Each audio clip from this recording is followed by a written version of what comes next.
Good morning, Blackbird crew. This is Captain Blackbird coming to you live with another story. Today we are going to read How I Became a Pirate.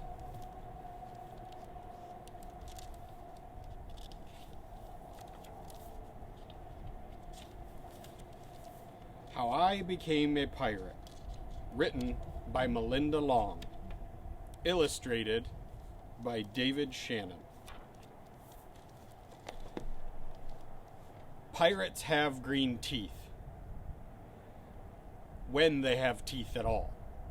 I know about pirates because one day, when I was at the beach building a sandcastle and minding my own business, a pirate ship sailed into view.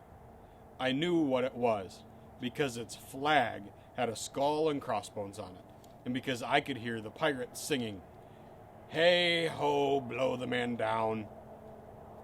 They were a little off key. I tried to tell Dad, but he was busy setting up the beach umbrella. I tried to tell Mom, but she was busy slathering my baby sister with sunblock. So I went back to my sandcastle, but I kept an eye on the pirates. By then, they were rowing ashore.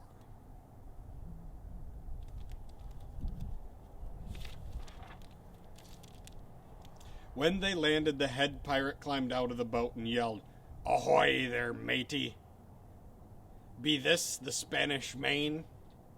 "No," I said. "This is North Beach." "Shiver me timbers," the pirate said. "We must have been taking a wrong turn at Bora Bora."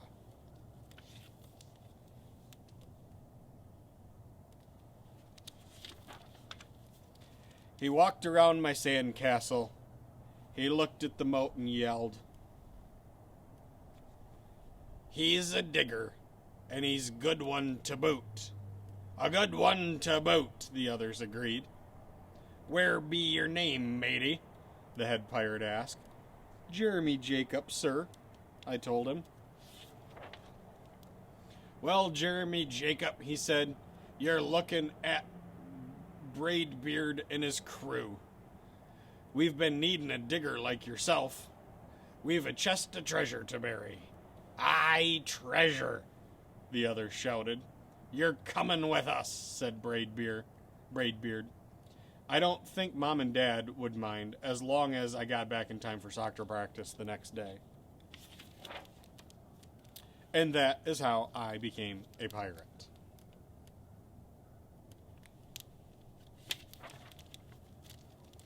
As soon as we were on board, Braidbeard showed me the chest of gold and jewels. "Got to find a safe place for this here treasure. It's high time we're off," he announced. "We're off!" they all shouted, and then we set sail.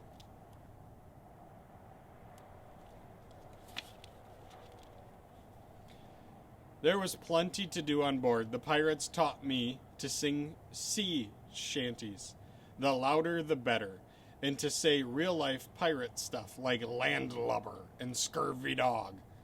By dinner time, I could speak pirate perfectly. I also learned pirate manners. Braidbeard pounded his fist on the table and yelled, "Down ye hatch, ye laddies! Down the hatch!" We all yelled. Braidbeard gulped his food and said, "Hand over the meat!" "The meat!" we all roared. Nobody told us to finish our spinach. There wasn't any. Or to chew up our carrots. They weren't even allowed on board. We talked with our mouthfuls, and nobody said please and thank you. After dinner, I tried to teach the pirates to play soccer. Braidbeard kicked the ball and yelled, "Arr, soccer! Arr, soccer!" the crew yelled. Then everybody dove for the ball at once, and it rolled right off the deck. "After it, Herr Mateys!" Braidbeard commanded. "After it!" we all whispered. We fought over who would go and get the ball, but it didn't matter anyways, because a shark came along and swallowed it in one gulp. So much for soccer.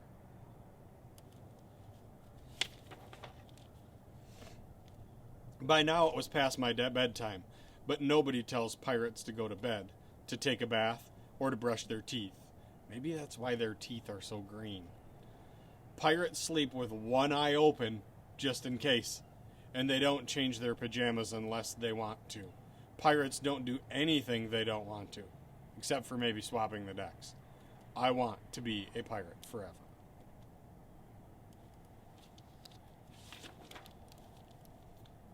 But then I found out what else they don't do. When I couldn't stay awake any longer, I asked Braidbeard to tuck me in and read me a story. Tuck you in? He bellowed. Pirates don't tuck. No tucking, the crew said. And the only thing they had to read was the map. Don't you have any books? I asked. Braidbeard looked confused. Books? I didn't even bother to ask him for a good night kiss.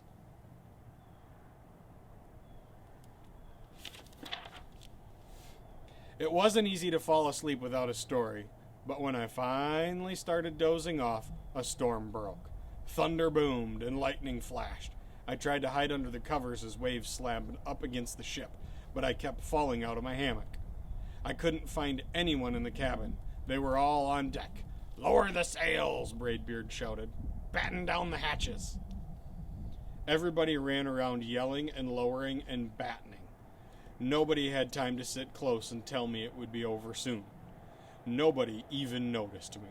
I decided that I didn't want to be a pirate after all.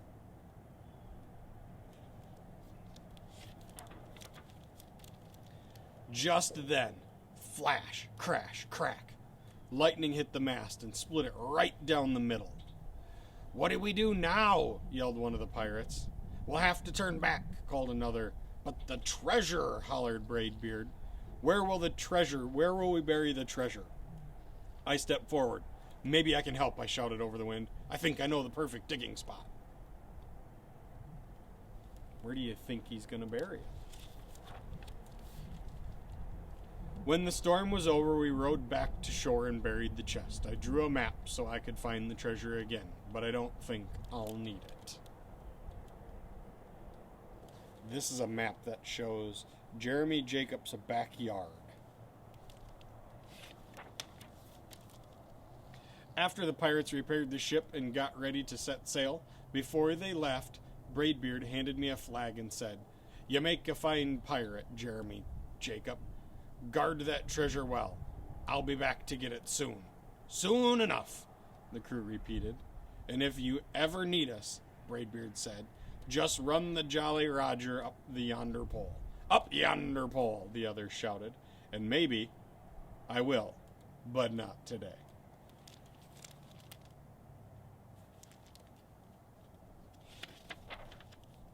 I have soccer practice.